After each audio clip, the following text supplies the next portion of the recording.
Good evening. Phil Lindemann, Krystal, 93 News. So what does it take to claim first chair of the season at Breck? A broadsword. I had to pull out the big battle sword and take people's legs out, man. It was like battle royale. That was Sean, first chair champion this morning. He didn't really hack his way to the front, but he did spend a night in the cold. Got here at 7 p.m. last night, and I did battle, and I kept it, dude, till this morning. Joining Sean was first chair veteran Trailer Tom. How many first chairs have you been on in your life? It's almost pushing 500 because we do multiple per year. The crowds were modest today for early opening at Breck, and we wanted to know, what would you have been doing instead? Oh, I'd be practicing for a big pinball tournament. That's my geeky hobby on the side. Love that pinball. Probably still moving my stuff up from Colorado Springs. You're in the middle of a move and you said, no, forget that. I'm going to go snowboard. That's exactly what I said, actually. Probably sleeping. Just got off work about an hour ago. I'd probably just be crashing. I'm over Keystone for now. Breck is now open daily for turns on Peak 8. Coming next is Peak 9.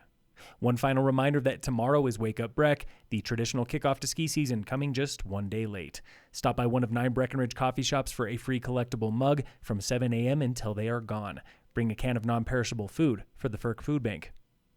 Ballots are in and votes are tallied, and even politicians say they need a break from election season. It was hard, and I'll say I'm a little bit tired, but I am also energized by the vote of confidence. That was defending State Representative Julie McCluskey. Her opponent, David Buckley. With the result yesterday, Colorado became even more Democratic, and I talked to her about the need of keeping balance, and, I think she was pretty genuine about saying she's going to do her best. Democrat Dylan Roberts was running for state Senate, one of several hot point races in Colorado this year. What I was hearing from voters, especially in the last few weeks, was everyone was tired of it. They were tired of the text messages and the phone calls and the TV ads and all the mail. Now elected, Roberts hopes to mend this through campaign financing reform.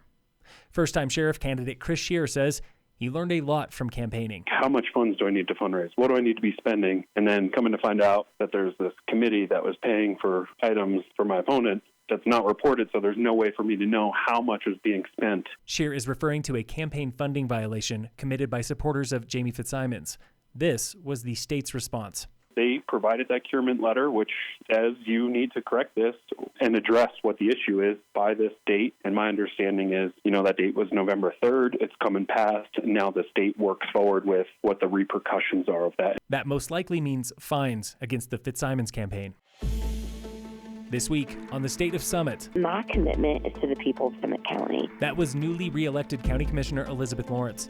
She promises to double down on budgets and grant funding and Summit's most pressing issues. What I'm really going to focus on in 2023 are all the great capital projects that we are bringing forward. We're about to have a number of ribbon cuttings and groundbreakings and all of this sort of good stuff. I want people to understand this is how their tax dollars are being invested. Summit local Julie McCluskey defended her seat in the State House, where she is guiding the state budget as Joint Budget Committee Chair. Focusing on affordability, housing, health care, and child care for working people and families. McCluskey was neutral on a successful statewide affordable housing tax.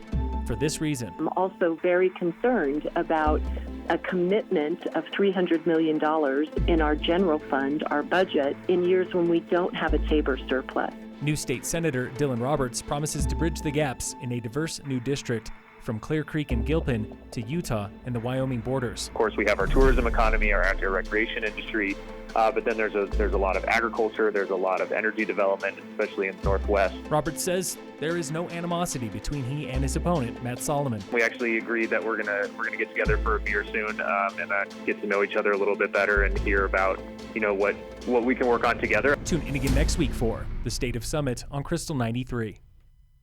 In sports, the Nuggets face the Pacers today at 5. And in local sports, brought to you by Red Mountain Autos at their new location on Airport Road, the Summit High boys soccer team is up in Greeley for the State 4A semifinal up against Northfield of Denver. Game time is 5:30. Phil Lindemann, Krystal, 93 News.